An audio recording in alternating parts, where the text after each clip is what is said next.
मांगत तुलसीदास कर जोरे, बसहूँ राम सिय मानस मोरे। जिस हिसाब से तुलसीदास जी जीवात्मा के पाप बता रहे हैं, जन्म जन्मांतरों के अवगुण बता रहे हैं, उस हिसाब से तो जीवात्मा की मुक्ति होती नहीं दिखती। डर लगता है, तुलसीदास जी की बातें सुनकर डर लगता है। दोषों का अंबार लगा है, अवगुणों की खान है, तो ऐसे में कैसे मुक्ति हो। कल आपने सुना ही, कल क्या कह रहे थे तुलसीदास जी कि राम जी के सम्मुख जाते हुए तो बहुत लज्जा आती है, कैसे चले जाएं, किस मुंह से चले जाएं, क्योंकि यहां अवगुण ही अवगुण है और वहां गुण ही गुण है। यहां कीचड़ ही कीचड़ है और वहां परम निर्मलता, पावनता। क्यों कर चले जाएं, लाज आती है। लाज तो आएगी ही, स्वाभाविक है, क्योंकि जीवात्मा ने किया ही क्या जन्मों जन्मों। केवल माया के नचाए नाची, पेट भरने के लिए बस खाना बदोश की तरह भागती रही। और क्या किया, अभी ही क्या कर रहे हैं आप देख लीजिए। जीवन का 90% हिस्सा केवल रोजी रोटी कमाने में खप जाता है, 10% बचता है। उस 10% में समाज भी देखना है, घर परिवार भी देखना है, अपने शौक भी पालने हैं, लोगों से लड़ना झगड़ना भी है जो कि सबसे ज़रूरी है, गप्पे भी मारनी हैं, उसके बिना तो रोटी हजम नहीं होगी, और मार दुनिया भर के खुराफाते हैं जो सब करनी है। तो समय कहाँ है राम को भजने के लिए, ध्यान में डूबने के लिए, अपने साथ बैठने के लिए समय कहाँ है। बात विचारणीय है। मुक्ति नहीं हो सकती, बिल्कुल नहीं हो सकती, लेकिन भारतीय मनीषा में, संस्कृति में प्रत्येक चीज़ का उपाय है। हर मुश्किल का कोई ना कोई रास्ता है, हर समस्या का समाधान है। तो यहाँ भी है।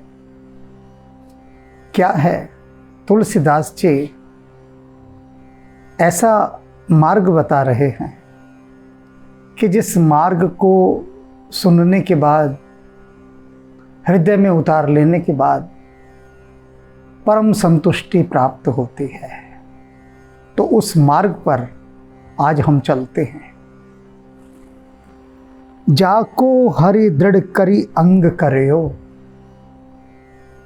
तुलसीदास जी कहते हैं कि वे श्री हरि जिसको दृढ़ता पूर्वक अपने हृदय से लगा लें, जिसको भी लगा लें, तो क्या होता है, सोई सुशील, वही सबसे अधिक सुशील हो जाता है, पुनीत पवित्र हो जाता है, वेद विद सारे वेदों का ज्ञाता हो जाता है, विद्या गुणन भर्यो, और सारे गुण सारी विद्याएं आकर उसे भरने लगती हैं। स्वयं को सारी विद्याएं सारे गुण सौभाग्यशाली समझने लगते हैं कि अरे जाओ जाओ, इस जीवात्मा ने जो देह धारण की है उसमें जाकर बस जाओ। क्यों? क्योंकि श्री हरि ने इसे दृढ़ता पूर्वक आलिंगनबद्ध कर अपने हृदय से लगा लिया है। सारे गुण, सारी अच्छाइयाँ, सारा ज्ञान सब दौड़ दौड़ के जैसे नदियाँ पगलाई हुई सी सागर की तरफ बहती हैं ना, ऐसी ही अवस्था हो जाती है। सारी रिद्धियाँ, सिद्धियाँ, गुण योग्यताएं, प्रतिभाएं सब दौड़ दौड़ कर उस देह में जाकर बसेरा करना चाहती हैं जिसे राम अपने हृदय से लगा लेते हैं।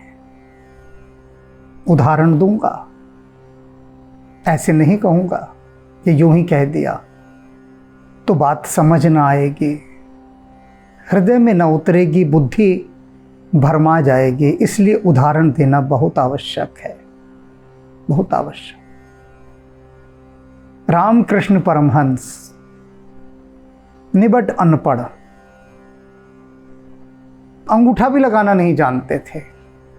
कुछ के लिए तो कहा जाता है ना कि अंगूठा छाप, तो रामकृष्ण परमहंस तो अंगूठा छाप भी नहीं थे। उनसे कहो ठाकुर जरा यहाँ, उनको ठाकुर कहते थे, कि जरा इस कागज़ पर अंगूठा लगा दीजिए, तो वो धरती पर ही लगा देंगे। पता ही नहीं अंगूठा भी कहाँ लगाना है। इतने निपड़ अनपढ़ देहाती। वो स्वयं कहते थे कि मैं तो गंवार हूं। लेकिन काशी के प्रकांड पंडित ने उस समय के, जब वे रामकृष्ण परमहंस से मिले तो क्या कहते हैं, सुनिएगा। कहते हैं, ठाकुर आपके भीतर जो ज्ञान है, उस ज्ञान को देखकर तो लगता है जितने वेद, पुराण, शास्त्र, उपनिषद, वे सब जो हैं वे आपके पैर के नाखून का एक जरा सा मैल हैं। सुना? कौन कह रहा है?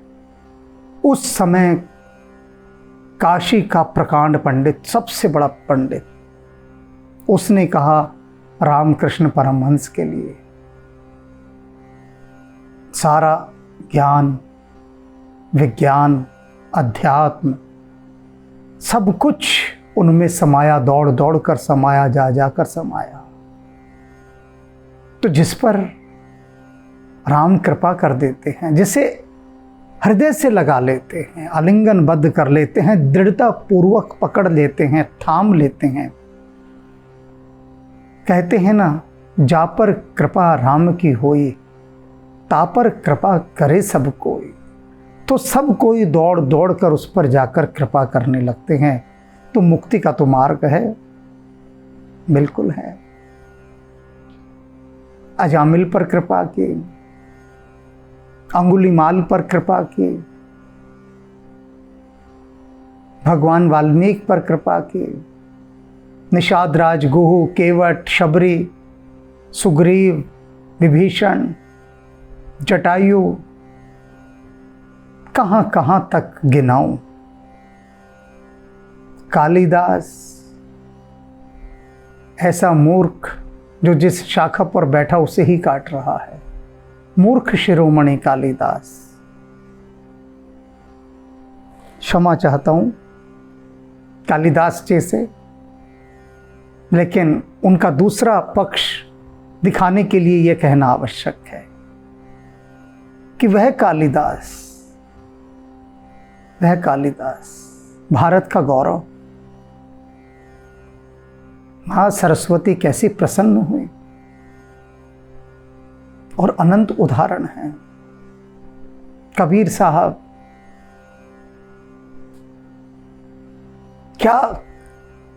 क्या कहूं, कितना कहूं, किसे छोड़ूं, किसे गहूं, अनंत है। कि राम जिसे हृदय से लगा लें, फिर उसकी मुक्ति, सारी पवित्रता, सारी सिद्धियां, रिद्धियां, शुद्धता सब उसमें आ जाती हैं। अब ये तो प्रभु के दृढ़ता पूर्वक आलिंगनबद्ध करने की बात है। मैं एक और उदाहरण दे रहा हूं। स्वामी विवेकानंद जब अमेरिका से लौटे, तब जिस बग्घी की वो सवारी कर रहे थे उसे राजे महाराजे खींच रहे थे। स्वामी विवेकानंद बैठे हैं उस रथ पर, तभी उनकी दृष्टि भीड़ में एक व्यक्ति पर पड़ती है। वे अपना रथ रुकवा देते हैं और संकेत करके उस व्यक्ति को अपने पास बुलाते हैं। व्यक्ति आता है और स्वामी विवेकानंद कहते हैं, पहचाना तुमने मुझे? वह कहता है कि हाँ, पहचान तो रहा हूं। स्वामी विवेकानंद कहते हैं, मैं बताता हूं मैं कौन हूं। जब वे अमेरिका जाने वाले थे तो उससे पहले वे उस व्यक्ति के पास गए। वह व्यक्ति एक सिद्ध तांत्रिक था। तो उन्होंने उससे जाकर पूछा। विवेकानंद तो नहीं जाना चाहते थे, उनके अन्य मित्र ले गए कि आप चलिए उनके पास, क्योंकि विवेकानंद चाहते थे कि अमेरिका जाने से पहले वो अपनी माँ का हालचाल जान लें। मन वहाँ लगा हुआ था, माँ ठीक हो तो मैं तसल्ली से अमेरिका जा सकूं।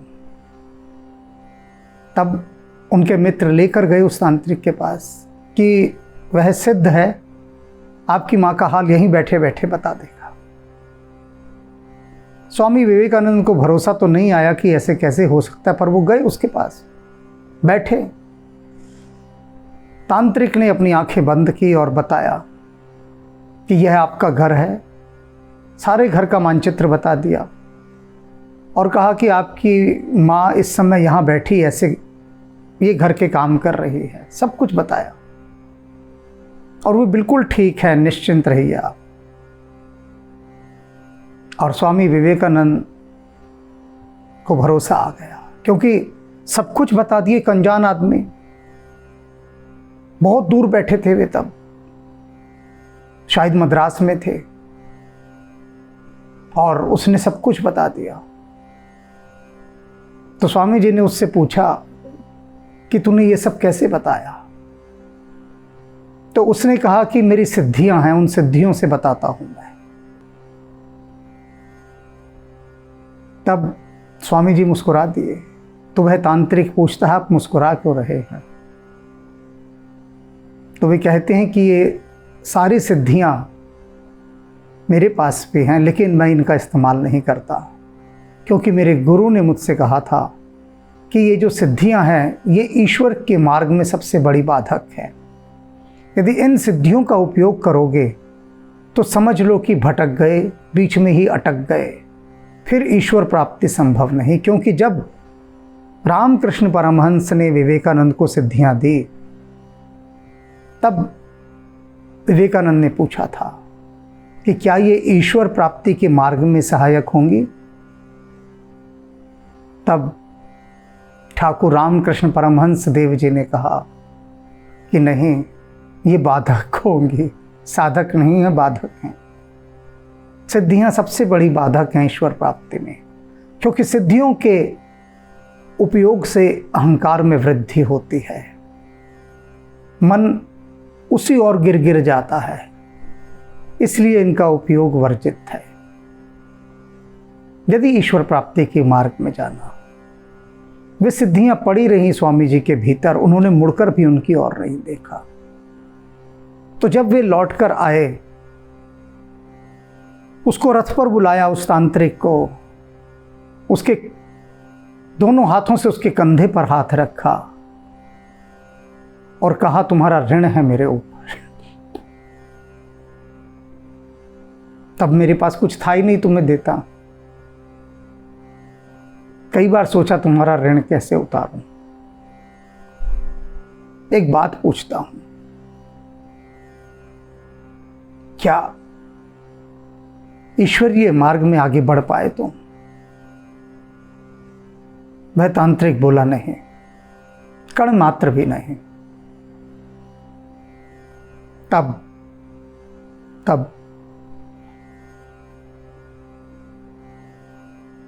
विवेकानंद ने दोनों भुजाएं आगे बढ़ाई और उसे अपने हृदय से लगाकर कस के भींचा, आलिंगनबद्ध किया, हृदय से लगाया और फिर छोड़ दिया और कहा, जा जा, तेरी बात बन गई। वही बात यहां पर तुलसीदास जी कह रहे हैं कि जिसे श्री हरि पकड़ लें, आलिंगनबद्ध कर लें, थाम लें, फिर फिर उसकी मुक्ति को कोई नहीं रोक सकता। उत्पत्ति पांडु सुतन की, करनी सुनी सतपंथ डरे हो।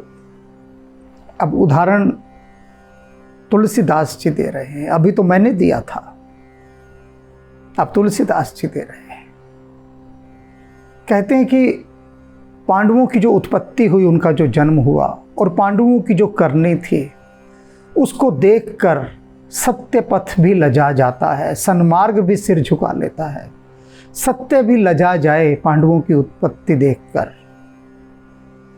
ये केवल एक उदाहरण के लिए बात वे बता रहे हैं, क्योंकि पांडवों की जो उत्पत्ति हुई वो पांडु से नहीं हुई थी,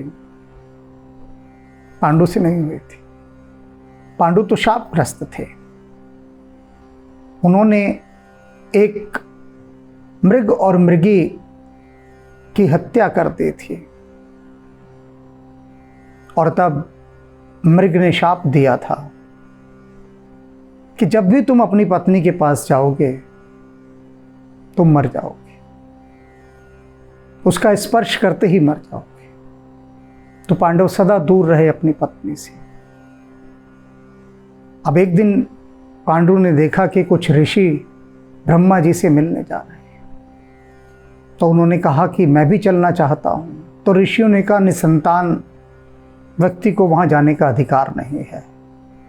तो पांडव बड़े दुखी हो गए, बोले कि मैं तो देव ऋण, पितृ ऋण, गुरु ऋण, धरती का ऋण और न जाने कितने ऋण होते हैं, बिना संतान के मैं कोई ऋण नहीं उतार सकता। बहुत दुखी हुए। तब कुंती ने कहा कि दुर्वासा ऋषि ने मुझे एक मंत्र दिया था, उस मंत्र के माध्यम से मैं संतान को जन्म दे सकती हूँ किसी भी देवता का आह्वान करके, यदि आप अनुमति दें तो। पांडु ने अनुमति दे दी।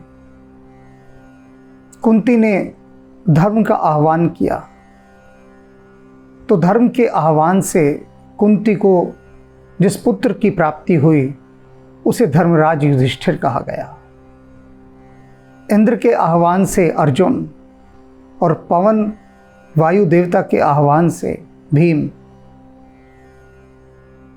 अब माद्री तो रह गई बिना संतान के।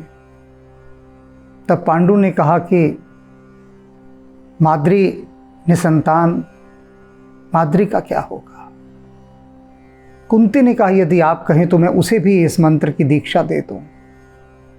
पांडु ने सहर्ष स्वीकृति दे दी और कुंती ने माद्री को भी उस मंत्र से दीक्षित किया और माद्री ने अश्वनी कुमार का आह्वान किया, जिससे नकुल और सहदेव की उत्पत्ति हुई। तो तुलसीदास जी कह रहे हैं कि पांडव जो थे उनकी उत्पत्ति उनके अपने पिता से नहीं हुई, उनके जनक अलग अलग थे। और फिर बाद में जो प्रसंग आया कि द्यूत क्रीड़ा में द्रौपदी को हारे, उसे निर्वस्त्र किया जा रहा था, वहां सिर झुकाकर बैठे रहे। तो तुलसीदास जी कह रहे हैं ये सब सारी करतूतें और उनका जन्म, उनका सब कुछ देखकर भी सत्य जो है वो भी अपना सिर झुका ले, सन्मार्ग को भी लज्जा आ जाए। ऐसे पांडवों के कर्म थे। मैं यहां बता दूं कि धर्मराज युधिष्ठिर को हाथ जोड़कर नमन सबसे पहले, क्योंकि धर्मराज युधिष्ठिर से बड़ा धर्मात्मा कोई हुआ ही नहीं, कोई नहीं हुआ इस जगत में। ये जो द्यूत क्रीड़ा वाली बात यहाँ तुलसीदास जी कह रहे हैं, उसका अभिप्राय केवल यही है कहने का कि द्यूत क्रीड़ा कितनी अधिक हेय है, घृणित है, बस ये अभिप्राय बताने के लिए। युधिष्ठिर, धर्मराज युधिष्ठिर जुआरी नहीं थे, न द्यूत के व्यसनी थे, कुछ भी नहीं थे। इसके बहुत गहरे कारण थे, इन पर कभी अलग बातचीत की जाएगी। लेकिन धर्मराज युधिष्ठिर से बड़ा धर्म का ज्ञाता कोई था ही नहीं। किंतु यहाँ जिस कॉन्टेस्ट में, जिस संदर्भ में बात की जा रही है, वहाँ सिर्फ यह बताने के लिए कि जिनको उस समय सब लोग ये मानते थे कि ये कुत्सित और घृणित कर्म वाले हैं। लोग कहते थे कि सत्य भी जो है इनको देख कर मुंह फेर ले, कि एक एक स्त्री के 5-5 पति।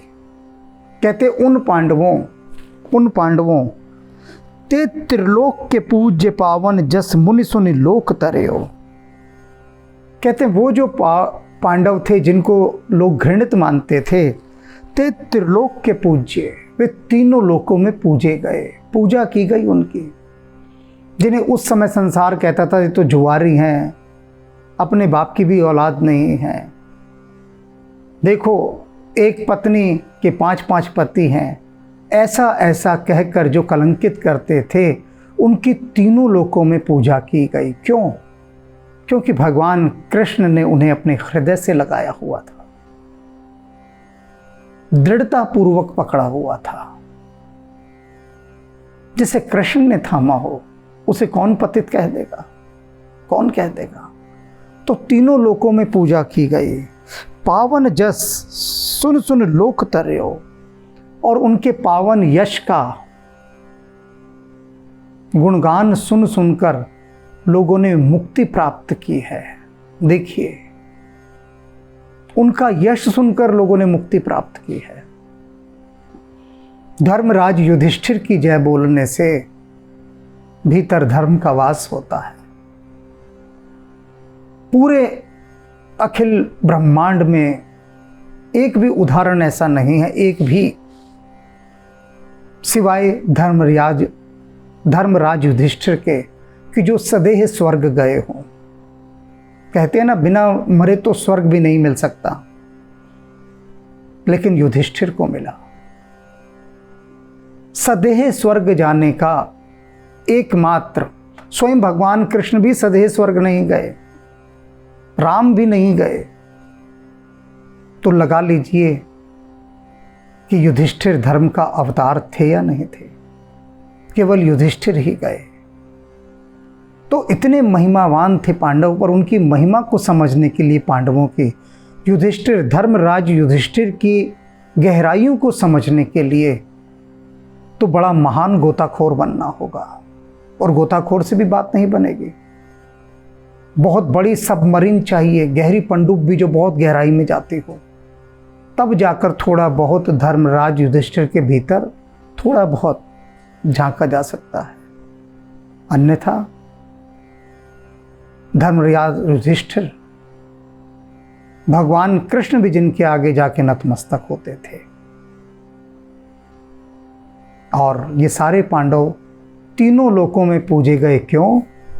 क्योंकि श्री हरि ने उनको थामा हुआ था। जो निज धर्म वेद बोधित सो करत न कछु बिसरियो। और कहते हैं कि जिसने, अब यहां पर राजा की बात की जा रही है, उस राजा ने अपना धर्म कभी भी नहीं छोड़ा था, कभी नहीं बिसराया था, सदा धर्म के पथ पर लगा रहा, कोई बुरा काम नहीं किया, कोई भी। धर्मात्मा, सदा प्रजा की सेवा करने वाला, संतों की सेवा करने वाला, ऐसा अवगुण किक्रिलास कूप मज्जित कर गही उघर्यो। लेकिन कोई अवगुण नहीं, कोई दोष नहीं, फिर भी दंड मिला क्या? कुएं में गिरगिट की तरह पड़े रहो। कुएं में शाप दे दिया दुर्वासा ने, बिना किसी बात के, बिना किसी कसूर के, लेकिन कोई शिकायत नहीं। लोग कहते हैं ना कि हमने तो जीवन में किसी का कोई दिल नहीं दुखाया, कोई पाप नहीं किया, फिर भगवान हमें इतने कष्ट क्यों दे रहा है? तो वे राजा नृग की ओर देखें, उन्होंने भी कभी कोई अवगुण नहीं था, कोई कसूर नहीं था, लेकिन फिर भी शाप दे दिया गया, गिरगिट बन जाओ और कुएं में पड़े रहो। तो उनका भी हाथ पकड़कर दृढ़ता पूर्वक प्रभु ने बाहर निकाल दिया, मुक्ति दे दी। तो जिस पर राम की कृपा हो, फिर अवगुण उसके पास भी नहीं फटकते, शाप भी नहीं फटकते, कुछ भी नहीं होता। और देखिए और उदाहरण, ब्रह्म विसिक ब्रह्मांड दहन क्षम गर्भ न निरपति जरयो। अजर अमर कुल सहु नाहिन बद सो पुनि फेर मर्यो। अब कह रहे हैं कि पूरा ब्रह्मांड जिस ब्रह्मास्त्र से जलकर भस्म हो सकता था, उस ब्रह्मास्त्र से भगवान कृष्ण ने रक्षा की किसकी? उत्तरा के गर्भ की। अश्वत्थामा ने ब्रह्मास्त्र छोड़ दिया, यह कहकर कि पांडवों के कुल का नाश हो। तो एक ही वंशज बचा था और वह था अभिमन्यु की पत्नी उत्तरा के गर्भ में पल रहा शिशु। वहां पर भगवान कृष्ण ने सूक्ष्म रूप में जाकर रक्षा कवच बनकर उस शिशु की रक्षा की, जो परीक्षित राजा के रूप में बाद में हुआ। तो दृढ़ता पूर्वक जब प्रभु ने पकड़ा हुआ था, तब भला कोई ब्रह्मास्त्र भी कैसे मार सकता है? ब्रह्मास्त्र को भी वहां पर निष्क्रिय होना पड़ा। अजर अमर कुलिसहु नाहिन बद सो पुनि फेन मर्यो। अब एक राक्षस जिसको कि ये वरदान प्राप्त था कि ना वो दिन में मरेगा ना रात में मरेगा, ना सूखे में मरेगा ना गीले में मरेगा, अब ये उसने वरदान पाया हुआ था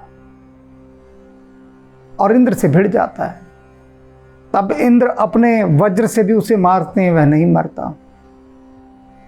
लेकिन प्रभु की कृपा होती है, इंद्र को ब्रह्मा जी का मार्गदर्शन मिलता है और वो समुद्र के झाग से मारा जाता है। यानी कि जो वज्र से नहीं मर सकता, उसे समुद्र का झाग मार देता है।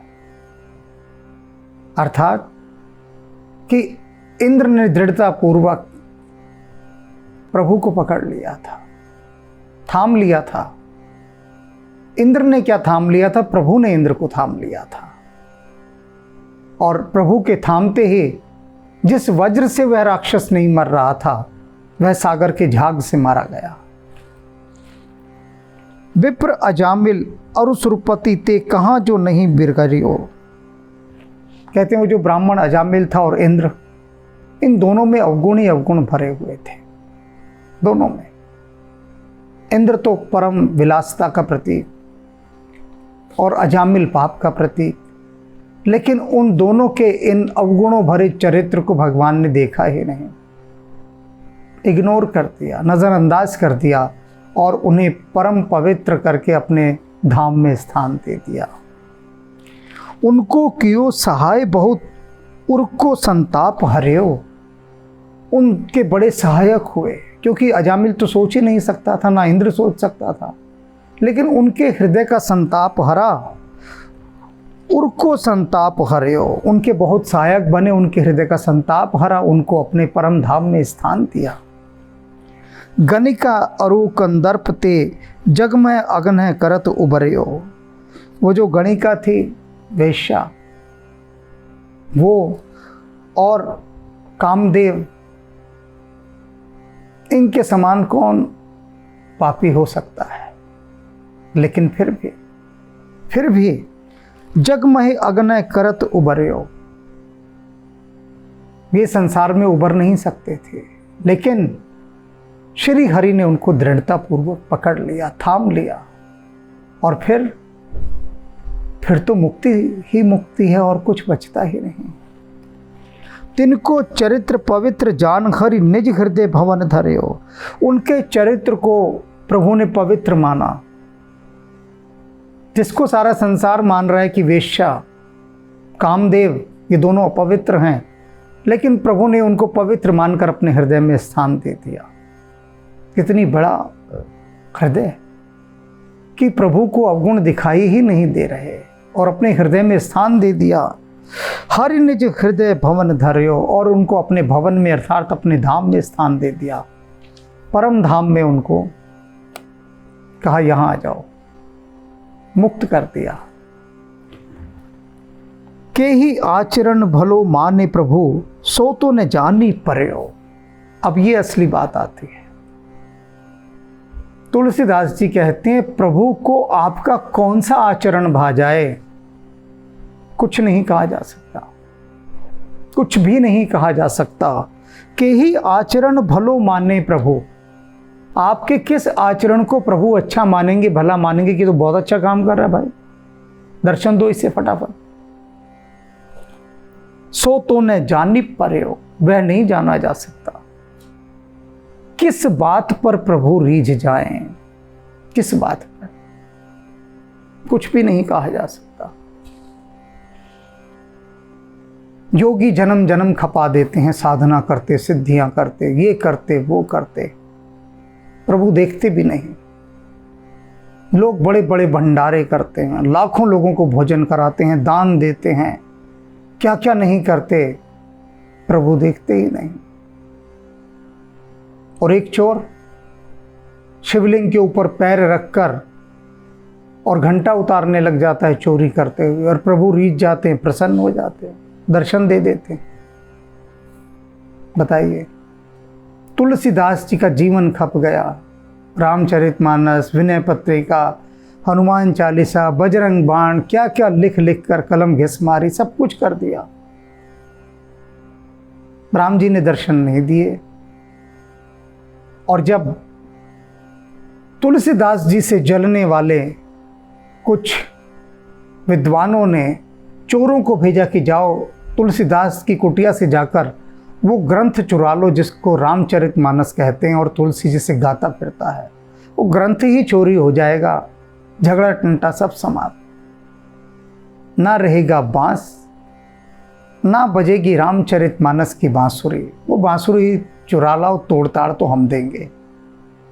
गए चोर चुराने, अच्छा माल मसाला पैसा मिला था कि तुलसीदास जी की कुटिया से वो ग्रंथ चुरा कर लाना है। चोर भी बड़े हैरान थे, कहते हैं बताओ एक किताब चुराने के लिए हमें इतना पैसा दिया जा रहा है।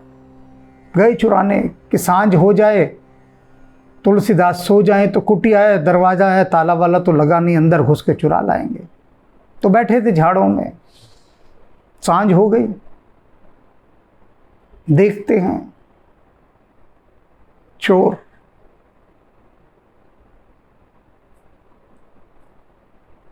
कुटिया के बाहर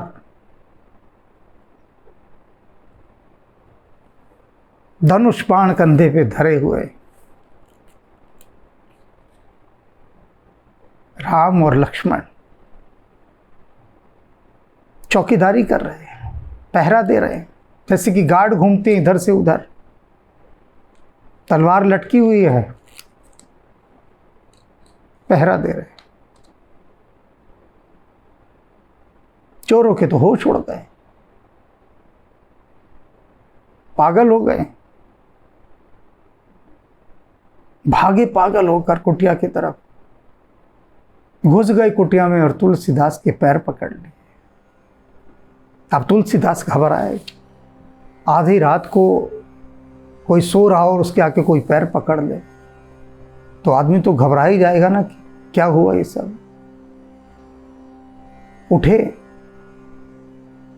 पूछा कि क्या हुआ भैया। चोर कहने लगे जी आपका ये ग्रंथ चुराने आए थे रामचरितमानस, भेजा था विद्वानों ने कि जाओ चुरा लाओ, लेकिन आपकी कुटिया के बाहर तो प्रभु राम और लक्ष्मण पहरा दे रहे थे, हमने देखा। तुलसीदास जी बाहर आए, देखा तो ऊपर पूर्णिमा का चांद, न राम का पता न लक्ष्मण का पता। वे बोले यहां तो कोई नहीं है चोरों से। बोले लेकिन हमने तो देखा, देखा, हमने देखा। और जैसे ही ये भाव मन में आया कि आपके चरणों में गिर के क्षमा मांगनी है, उस भाव के आते ही प्रभु अंतर्धान हो गए, चले गए। तुलसीदास जी वहां बैठ जाते हैं, सर पकड़कर चोर कहते हैं, महाराज क्या हुआ? तुलसीदास कहते हैं, तुम नहीं समझोगे। अपने मन में कहते हैं कि हे राम जी, जो आपके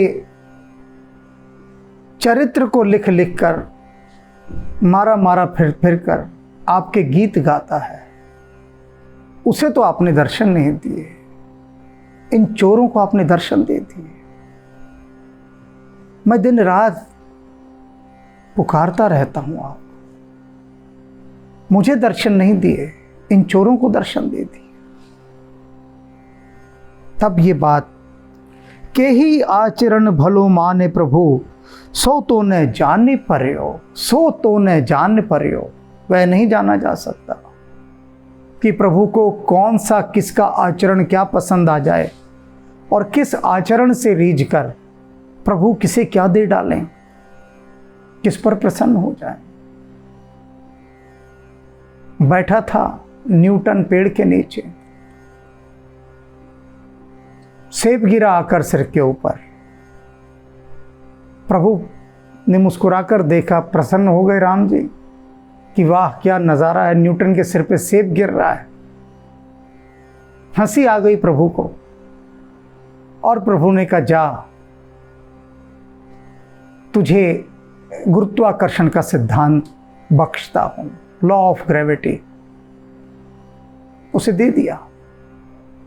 अब से पहले कितने कितने लोगों के सर पे कटहल गिरे होंगे, नारियल टूट टूट कर गिरे होंगे, पहाड़ पत्थर गिरे होंगे, लेकिन किसी की भी खोपड़िया में ये नहीं आया कि ये नीचे ही क्यों गिरा।